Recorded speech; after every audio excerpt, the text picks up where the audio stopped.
Let's explore the memory theory of consciousness, a framework that flips our understanding of how consciousness and memory relate to each other. MTOC proposes that phenomenal experience is actually a mnemonic derivative of episodic memory, the system that lets us encode and recall past life events. This builds on Tulving's idea that episodic memory evolved from semantic memory, which then gave rise to consciousness itself. Interestingly, the brain uses similar algorithms to organize both conceptual knowledge and spatial information into navigable mental maps. At an international science conference, these complex theoretical ideas about consciousness and memory were shared with an engaged audience. As Budson and colleagues put it, consciousness developed with the evolution of episodic memory, simply to enable the phenomena of remembering.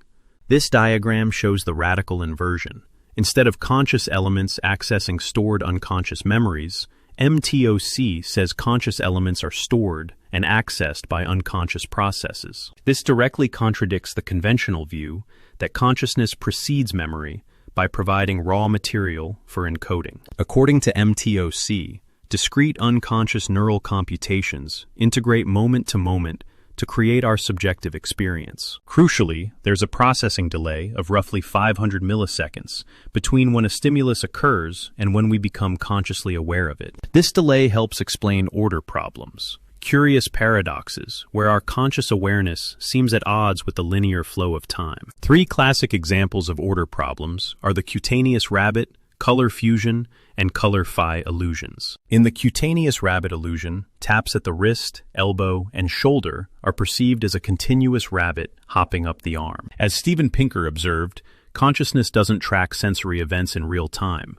but constantly edits our experience after the fact to make it feel coherent. Understanding how MTOC resolves these temporal paradoxes requires examining the neural mechanisms during that critical processing delay. The processing delay, hippocampal pattern completion, and retroactive fabrication all work together to produce the cutaneous rabbit sensation. Within the hippocampus, the CA3 subfield specifically enables pattern completion by activating whole memories from partial cues. Pattern separation distinguishes overlapping memories, while pattern completion integrates partial information into holistic representations. A misfiring of CA3 pattern completion could falsely fill in the gaps, creating the illusion of a rabbit hopping up your arm. In color fusion, a red disk flashed for 40 milliseconds, followed by a green disk produces a single yellow percept instead of two separate colors. When both disks appear in the same location within the processing window, the colors fuse together in our sensory memory. The color phi illusion is even stranger.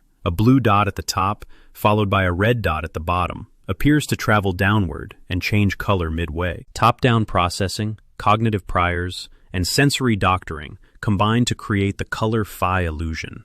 By modifying incoming information to match expectations, the brain constantly updates its internal model by weighing it against the influx of sensory information. Conscious percepts emerge from a distributed network, including hippocampal completion, MTL structures, inferolateral cortex, frontoparietal areas, and the reticular activating system. However, some evidence of unconscious explicit memory contradicts MTOC's assumption that explicit memory is inherently conscious. The hard problem of consciousness and the causal link between matter and qualia remain beyond MTOC's explanatory scope. Still, Budson and colleagues suggest that careful investigation may eventually make today's mysteries about consciousness seem quaint.